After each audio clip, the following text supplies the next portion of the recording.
All right, you wankers. Get ready for a deep dive that'll probably melt your tiny little minds. It's going to be a wild ride. We're talking Renaissance architecture. That's right. I know you're thinking more of that boring-ass history bullshit, but fuck me, this shit is wild. Yeah, it's a fascinating period. So we're going to rip apart those dusty-ass textbooks and get right to the good stuff. Yeah, The good shit they don't teach you in school. absolutely. And to guide us through this clusterfuck of fancy columns and domes, we got an actual expert in this shit. I wouldn't call myself an expert, but I do know a thing or two. Yeah, you get off on this crap. Well, somebody has to. Let's cut the crap. Sure. Why the hell did the Renaissance even happen? I mean, that's a great question. After centuries of all that pointy, over-the-top Gothic crap, Right. why'd everyone decide to go all back to basics, like some architectural detox? It's like this. Yeah. Imagine you're living in Florence, right? Go. Centuries of towering cathedrals, spires reaching for heaven, gargoyles everywhere. Oh, sounds awful. And then, bam, you stumble across these Roman ruins, perfectly proportioned temples, symmetrical as fuck, Yeah. all based on mathematical principles. It's like finding a cheat code to beauty after years of playing on hard mode. So they said, fuck this pointy shit, we're going Roman. Basically, they were rediscovering those classical forms, that sense of balance and harmony that the Romans were so obsessed with. And fuck the medieval shit, right? It was a total rejection of everything that came before. All right, so who was the biggest asshole behind this Renaissance architecture thing? Who was calling the shots? Give us the dirt. Well, one of the big names you gotta know is Filippo Brunelleschi. Brunelleschi, what a mouthful. This guy, total control freak, obsessed with order and mathematical precision. Like the Steve Jobs of Renaissance architecture? He's like the Steve Jobs of his time. Yeah. What a dick. Probably, but that personality, that's exactly what allowed him to pull off some of the most impressive architectural feats of the time. So what'd he do? The dome of the Florence Cathedral. Oh yeah, that big-ass dome. Exactly, the one you can see for miles. Yeah, the one. For years, nobody could figure out how to build a dome that big without it collapsing. That seems like a pretty important feature. You've got this giant octagonal drum, just a gaping hole in the city skyline. Oops. Architects were shitting themselves trying to figure it out. So how'd he do it? Brunelleschi, he wasn't scared. He looked back at those Roman engineering techniques, invented some new building methods, and said, "Hold my beer, I got this." So no flying buttresses. Yeah. None of that Gothic bullshit. He created this self-supporting dome using a double shell structure. Fancy. This ingenious herringbone brick pattern was like architectural black magic. Black magic. That's what made him the poster boy for the Renaissance. Yep. It wasn't just about copying the Romans. What else? It was about pushing the boundaries, achieving this level of engineering and artistry that hadn't been seen for centuries. So Brunelleschi was a badass, setting the bar high. Yeah, he was a pioneer. Well, let's talk money. The real power players. The Medici family. Yeah. Those guys were fucking loaded around. Extremely wealthy. I bet they were throwing their dicks around. They had a lot of influence, yeah. Using architecture to show off their wealth and influence. Well, they were patrons of the arts. So basically a pissing contest disguised as art. Well, yeah, there was an element of, look at my giant fucking house. Yeah, fuck you peasants. But they weren't just throwing money around randomly. They were passionate about the arts. So it wasn't just size and showing off. They saw themselves as patrons of culture. There was some actual artistic merit. Absolutely. They were commissioning the best artists and architects of the day. So they were saying, we're rich as fuck, but we also appreciate beauty. Something like that. Check out our awesome palace. Yes. Take their palace. The Palazzo Medici Riccardi. What a name. Designed by Michelozzo, a master at blending those classical elements with traditional Florentine style. So what's so special about it? You've got these massive rusticated stone blocks on the ground floor, throwback to the medieval palazzos. But as you move up, the stonework becomes smoother, more refined, culminating in this elegant cornice topped with Roman-style pediments. It's like the building itself is evolving. What do you mean? Showing the progression from brute force to refined elegance. Okay. They weren't just building houses, they were creating masterpieces. Definitely. All right, let's move on to another big name. Sure. Michelangelo. Sculptor, painter, architect. The Renaissance's ultimate triple threat. This guy was a total badass. Yeah, he was a true Renaissance man. So what kind of fucked up shit did he bring to the architecture game? Well, Michelangelo was known for pushing boundaries. He wasn't afraid to distort those classical elements, play with proportions, create spaces that were dramatic, even a little unsettling. So he was like, I'm going to do whatever the fuck I want. He was all about evoking emotion, making you feel something. Sounds pretty artsy-fartsy. Even if that something was uneasy. Give us an example. What building screams, Michelangelo was here and he didn't give a fuck? The Laurentian Library in Florence. Never heard of it. The vestibule, in particular. What's a vestibule? It's like walking into a Michelangelo fever dream. How trippy. The staircase. Massive, imposing structure that seems to flow like molten lava. Lava. That's pretty metal. He took the classical concept of paired columns and just fucked with it, sinking them into the walls, making them look like they're being crushed under the weight of the building. It's brilliant, but definitely messed up. Sounds like he was having a laugh screwing with all those stuffy Renaissance rules. It's a very unique space. Well, what about the guy who brought Renaissance style to the masses? To the everyday person. Not everyone could afford a giant-ass palazzo or a library designed by a tortured genius. That's true. Not everyone had those resources. Right. You're talking about Andrea Palladio, the OG of classical design for the everyday man. Palladio. He believed that beauty and harmony could be applied to any building, whether a grand villa for a wealthy merchant or a simple farmhouse. So Palladio was like the IKEA of Renaissance architecture. In a way, yeah. Making good design accessible. He created this sort of style guide, a set of rules for using classical elements in a way that was both beautiful and practical. I can dig it. If Brunelleschi was the visionary, Michelangelo the rebel, and Palladio was the guy who said, okay, here's how we make this shit work for everyone. All right, what kind of architectural tricks did Palladio have up his sleeve? Give us the goods. What made him so influential? Well, one of his signature moves was the Palladian arch. What? This elegant three-part opening with a large arch in the center and two smaller rectangular openings on either side. So a door with a window on each side. It's a simple design, but it adds that touch of classical sophistication to any building. Makes sense. He also popularized the use of temple fronts for houses and villas. So like a mini Parthenon on your house. Imagine a typical house with a triangular pediment supported by columns. Like those White Houses in Washington, D.C. That's pure Palladio. So he was basically copying the Greeks. Not copying, more like adapting those classical forms and reinterpreting them for a new era. Okay, I see you, Palladio. Symmetry, practicality, classical style for the masses. Not bad. He had a great impact on architecture. We've been talking about Italy this whole time. Yes. How the hell did Renaissance architecture spread beyond the boot? Did those warmongering Italians finally decide to share something besides syphilis? It was a mix of things. Like what? Trade, war, diplomacy, and the circulation of ideas through books and engraving. So people were sharing ideas. Imagine you're a French king and you see these incredible Italian palaces and churches popping up. Yeah. You're going to want a piece of that, right? I guess so. So you hire Italian architects, Right. Send your own guys to study in Italy. To steal their secrets. And pretty soon, you've got your own version of the Renaissance popping up. So it was like architectural envy. You could say that. A big keeping up with the Medici's competition. And that's how the Renaissance went viral, spreading from Italy throughout Europe, each country adding its own flavor to the mix.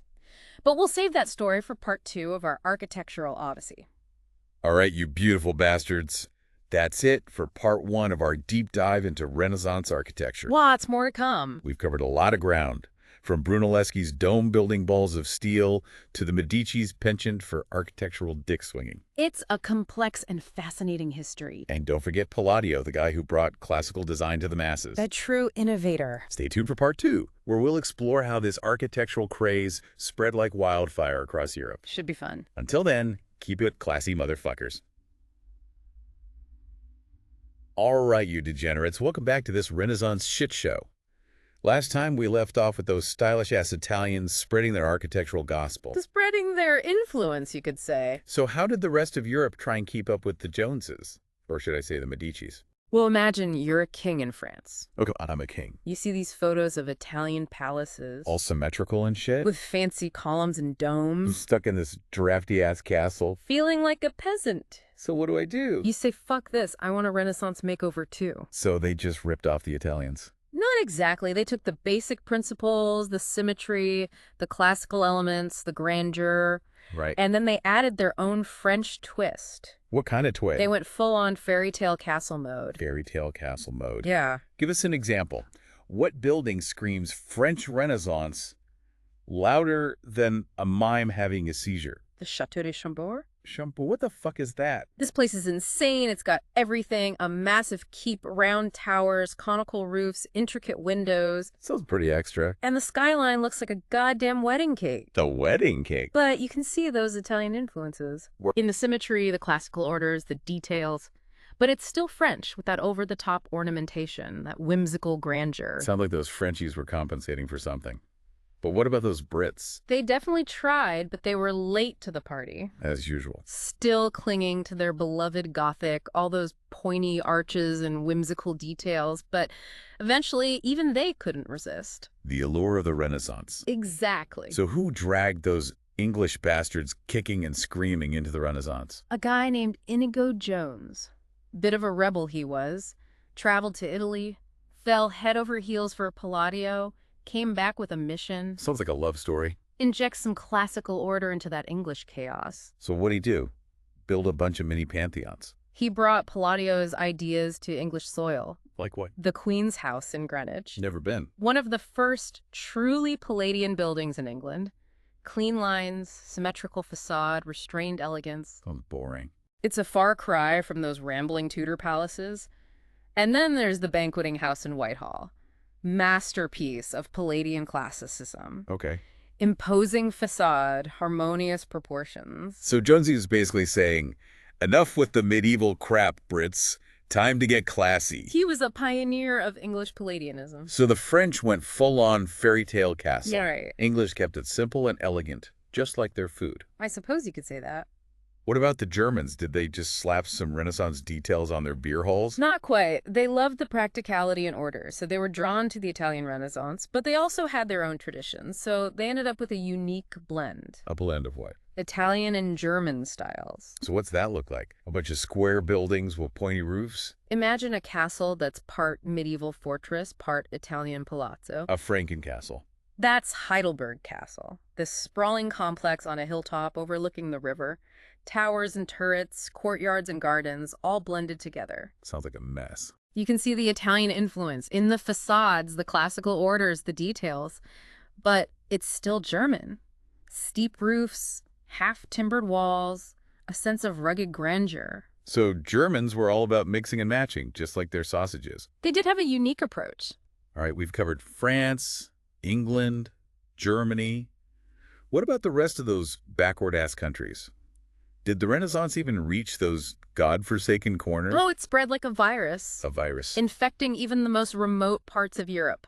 Like where? Spain, for example. Yeah. They went all out with the El Escorial. El Escorial. What the hell is that? Massive palace monastery complex built by Philip II. Who's that? The king who ran the Spanish Inquisition. Oh, that guy. Fun-loving dude. This place is an imposing granite behemoth, all straight lines and right angles. Sounds terrifying. It was designed to show off the power of the monarchy and the church. So a giant middle finger to the Protestants? And a testament to Spanish architectural power. Sounds a bit grim. What about those Portuguese? Did they do anything interesting, or were they too busy sailing around the world and stealing spices? They came up with their own unique style, Well, blending Renaissance elements with their maritime flair. Check out the Geronimos Monastery in Lisbon. another monastery. This one's a riot of carvings, twisted columns, and nautical motifs, Nautical motif. all inspired by their voyages. So a Renaissance building got drunk on port wine and went on a psychedelic trip. It's a unique blend of influences. All right, so the Renaissance wasn't just an Italian fad. It spread throughout Europe. Each country adding their own pinky twist. Yeah. But where did this architectural free-for-all lead? What happened after the Renaissance ran its course? That's where things get really interesting. Because after the restraint and balance of the Renaissance, Yeah. Europe was ready for something a little more extra. Something that screams, fuck subtlety, let's go balls to the wall. Balls to the wall. I like the sound of that. So what was this new architectural bad boy? We're talking about the Baroque. Ooh, Baroque. Now that's a name that sounds like it could handle my level of debauchery. Uh-huh. All right, you degenerates. We're going to take a quick piss break and then delve into the glorious excess of the Baroque. Yeah. Don't go anywhere, you magnificent bastards. All right, you piss-soaked degenerates. Let's get back to learning. We're diving headfirst into the Baroque. The architectural equivalent of a cocaine-fueled orgy. That's a very vivid description. What can I say? I like to paint a picture. So how the hell did we go from all that Renaissance balance and harmony to this explosion of crazy? Did those architects just lose their shit? Well, there were a few factors at play. The religious landscape, for one. The Catholic Church was in full-on panic mode, trying to combat the Protestant Reformation. Those Protestant assholes, Yeah. always causing trouble. Yes. But what does that have to do with architecture? The church needed a new weapon, something to bring people back into the fold. Something sexy. You could say that. They realized the power of art, specifically architecture. So they were like, let's build some churches so goddamn impressive that those Protestants will crawl back to us on their knees. In essence, they wanted to create spaces that would overwhelm the senses, inspire awe, and remind people of the church's authority. Okay, I'm starting to get the picture. But what exactly makes a building Baroque? Give us the architectural recipe for this sensory overload. First, throw out all those Renaissance rules about symmetry and balance. The Baroque was all about movement, dynamism, theatricality. So basically, organized chaos. Pink swirling curves, dramatic diagonals, a sense of controlled chaos. Imagine walking into a space where the walls seem to curve and flow around you. Light and shadow playing tricks on your eyes, every surface covered in intricate carvings and paintings. Sounds like my kind of acid trip.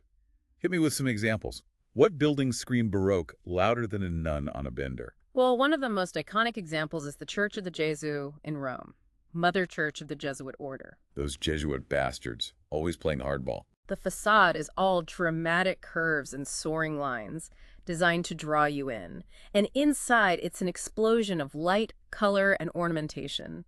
Frescoes covering every inch of the ceiling, gilded statues, an incredibly ornate altar. So the Jesuits knew how to make a statement. Any other Baroque badasses who weren't afraid to push the limits? Absolutely. Francesco Borromini, for example. Yeah.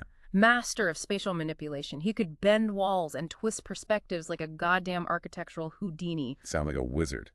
His buildings are like three-dimensional puzzles, full of unexpected angles and optical illusions.